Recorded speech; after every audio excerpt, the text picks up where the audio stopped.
Yo, what is good people? Ben from Love with Tech.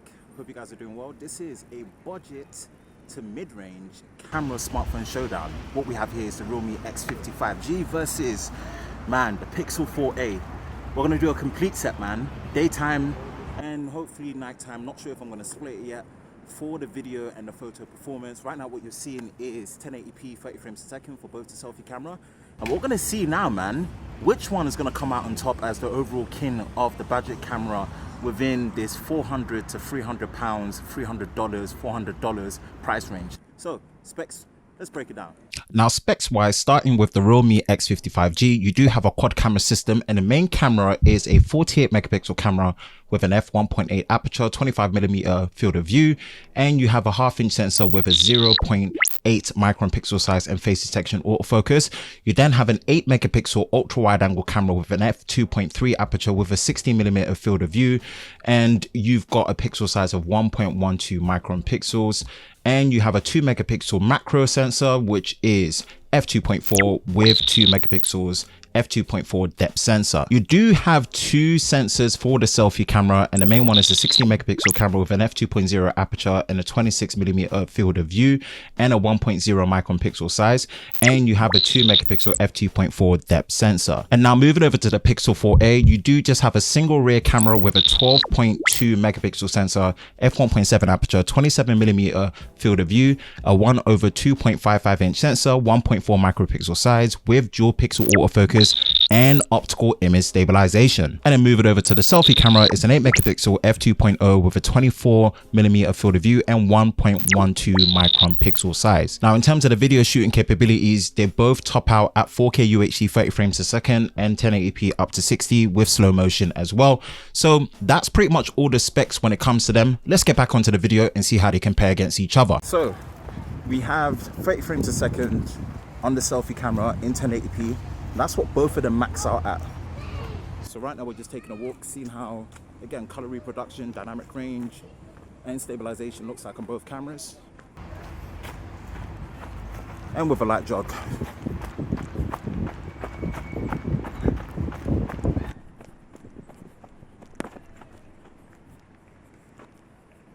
So we have 4K 30 frames a second on both.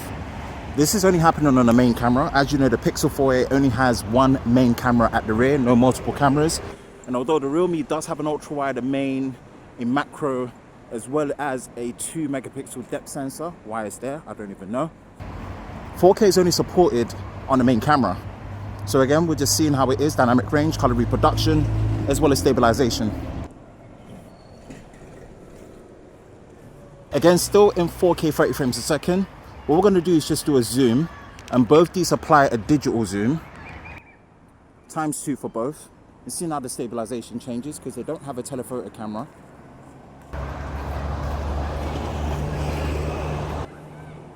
And again, we're still in 4K 30 frames a second on the main cameras. We're just going to do a short run to see the stabilization on both.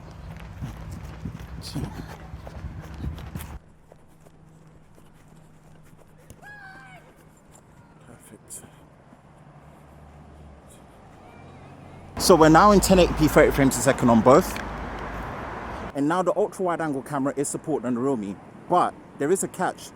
You have to stop recording to be able to go into the ultra wide angle camera to record in 1080p. You cannot do that on the fly. So right now I'm recording 1080p 30 frames a second on the main camera, and it has to stay that way. The only thing I can do, as you can see quickly, is zoom in, ×2, ×5, which is both digital zoom, back to the main, but I cannot switch to the ultra wide angle camera. So just bear that in mind when you're recording in 1080p. Although you've got access to the ultra wide angle camera on the Realme X55G, you have to stop recording to go into it. So that's another little weird quirk there. Overall, let's just look at the stability, color reproduction, as well as the dynamic range.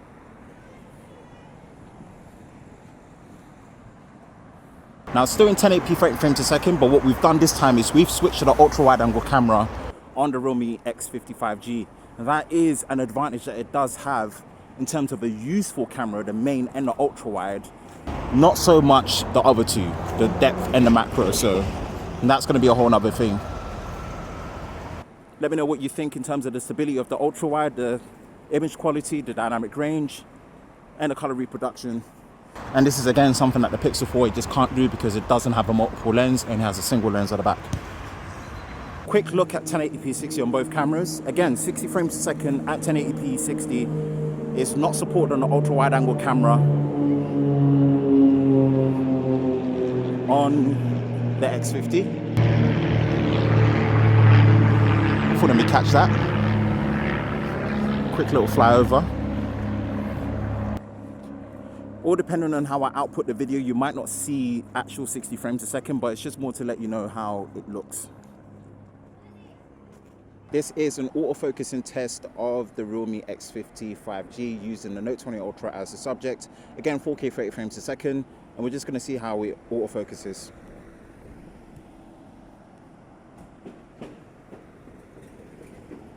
Looks alright, looks decent.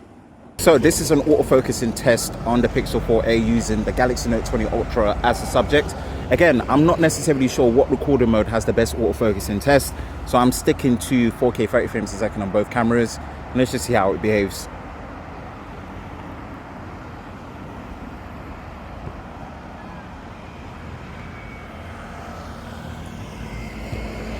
Seems decent enough. So this is the low light test for 4K 30 frames a second. Nothing too long, just taking a walk and seeing how the image and the stabilization looks like in low light.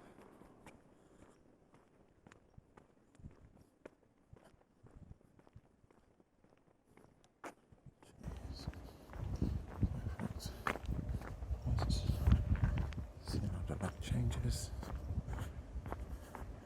So this is the 1080p 30 frames a second. Again, just testing it to see how it looks in low light. And these are the main cameras. We will switch to the ultra wide for the X50 after, as it needs to stop recording to be able to switch to the ultra wide in 1080p 30.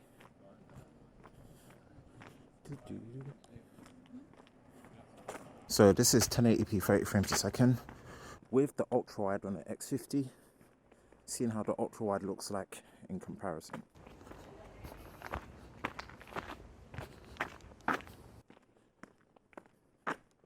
This is 1080p 30 frames a second, which is what they cap out on both these cameras for the low light performance. And again, we're just seeing how it holds up, man. We'll check it in post. Let me know what you guys think. Daylight shots first, and this first picture is a selfie, just a normal selfie of both the Pixel 4a and the Realme X50. And already I would say I prefer the 4a. The X50 is just trying to make my skin look way too light, and my skin is not that light. So in terms of even how it's produced the colors of my pink t-shirt, which was intentional because I really wanted to see the color reproduction of both, the Pixel just nails it right. It may come across like it's a bit darker, but it's actually going for a very neutral, very accurate, contrasty look, and I really like how it's being produced here versus the X50 when it comes to the selfie. Next one is the portrait selfie on both these cameras. I would say this, one advantage that you get with the Realme X50 is it does show you how the portrait mode is going to look like pretty much real time before you take it. The Pixel doesn't, so you kind of have to have a leap of faith in it, but trust it because it nails portrait mode selfies like a king.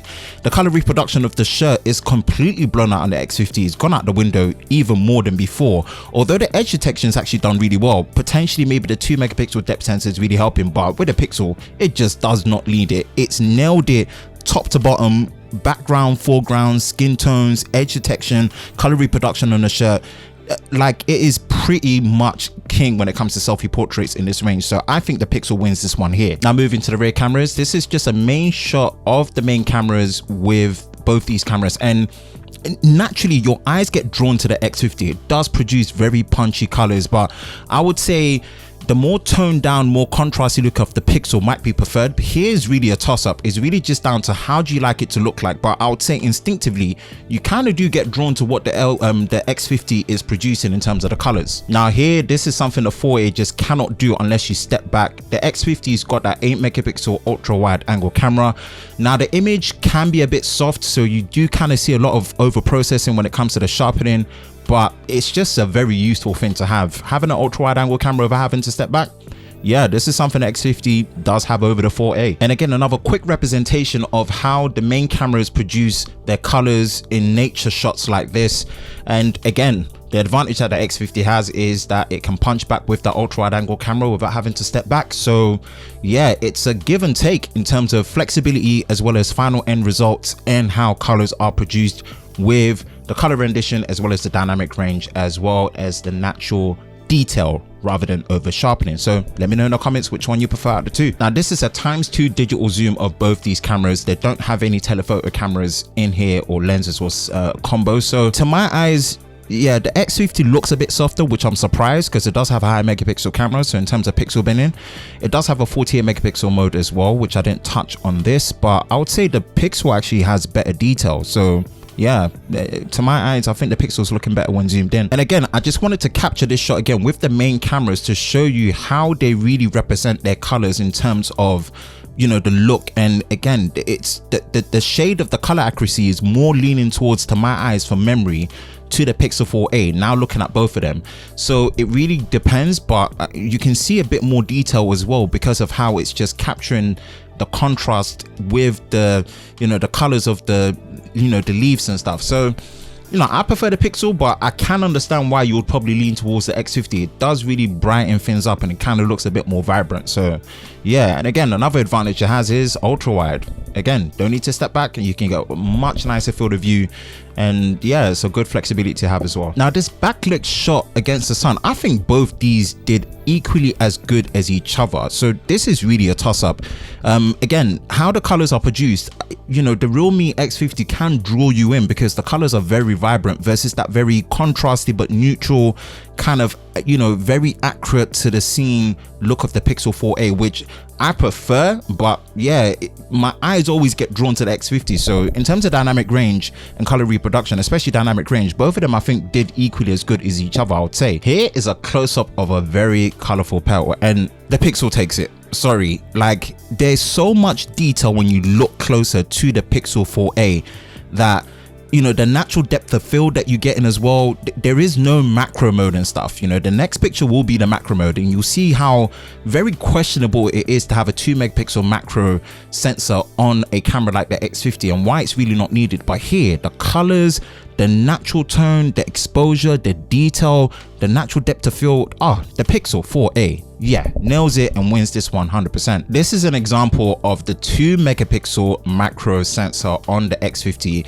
versus just me with the 4a just getting as close as possible, and look at the difference. The difference is night and day. The Pixel 4 still gives a much nicer depth of field.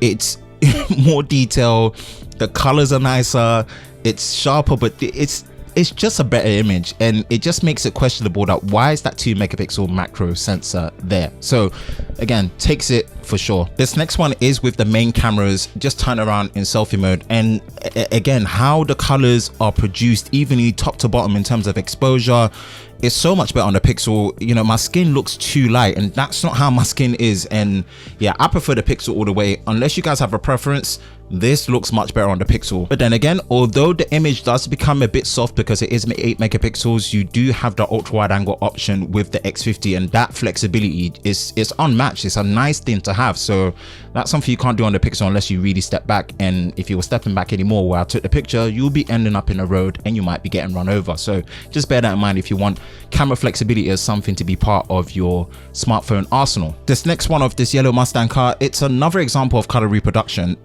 On the day, if you see this car, the Pixel nailed everything about how the car actually looks perfectly, whereas the X50 is drawing you in because it's so much more vibrant. But that's not how the car was looking, but it looks pre-edited, so I can understand how you can get drawn to that. So this might just be down to how you want your images to look from the final. And again, the flexibility of having an ultra wide, I stood in the same place and I was still able to get a nice wider field of view in there. So again, that's another example between the two. Here's more pictures of myself with the main camera, and again, you can see the consistency in terms of color reproduction, exposure, and also in terms of, you know, just how the image looks.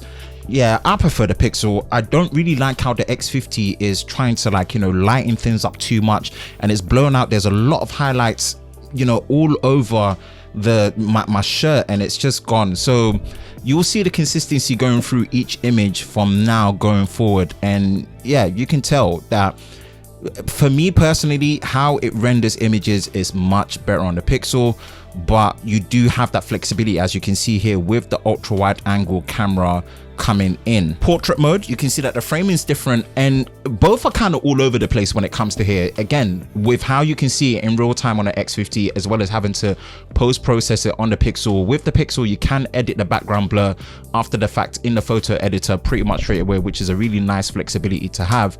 But yeah, honestly, it's one of those things where you kind of have to look at single camera performance with maximum output or flexibility.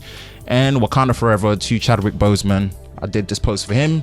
And just to kind of wrap it up, that is pretty much the daylight shots. First night shot, and you can see there's green haze cast on the X50 image and more noise. And in terms of even the light exposure at the, you know, at the back, you can see it's very blown out, where the Pixel is trying to hold it much more together. And you know, the color balance is much cooler, much more neutral. I definitely like the nighttime image here on the Pixel 4a. Next one here, the park was pitch black. I cannot kid to you. This is a first normal nighttime image, no night mode. Both can do night mode, and already you can see that the Pixel 4a comes out on top. So low light is looking like the Pixel's really got it down well when it comes to even just a normal situation. And then boom, this is night mode on both these cameras. And what's great about the Pixel 4a is when it was actually stable on the tripod down, it enabled Astro mode, which took 3 minutes. And my goodness, the image literally just not just lit up, but the even exposure through. Yeah, night sight on this is crazy good. It's really good. So yeah, I would say if you care about low light photography with the normal night mode, as well as obviously night sight with the Astro mode, yeah, the Pixel 4a, man, it just takes the cup. All right, first one with the low light selfie, you can see a bit more of my face on the X50, I would say. But going through the different phases, you'll realize that you can do the night mode on the Pixel 4a selfie, and with that, it just works really well. So night mode on here, you can see that it definitely wins out on the Pixel 4a without a shadow of a doubt. And then you've got the flash exposure, and funny enough, I would say with the flash exposure, I think I prefer the X50. It seems more evenly exposed out in terms of the, you know, the screen illumination. So I don't know, I was kind of leaning more to the X50 for the flash selfie, but in terms of the night sight on the selfie for the Pixel 4a, man, yeah, definitely takes it. And then you've got these last two images. This is just a normal nighttime shot of myself, looks better on the Pixel. Both images are kind of soft, and you do get a slightly wider field of view on the X50, so bear that in mind in that sense. But I tried night sight and night mode on both these cameras, and my goodness, it cleaned up the image really well on both, really well processed. But the Pixel, man, like like, wow, it looks really good. It looks really good. This is night sight on both night mode cameras. So yeah, that is it for both the daylight and the nighttime shots. Wrapping a quick conclusion, I'll be honest, you do get a more flexible camera system on the X50, but that's only with the ultra wide angle camera. The 2 megapixel macro, pointless. The depth sensor, maybe questionable that it works, but the Pixel 4a, audio on there when it comes to videos, brilliant.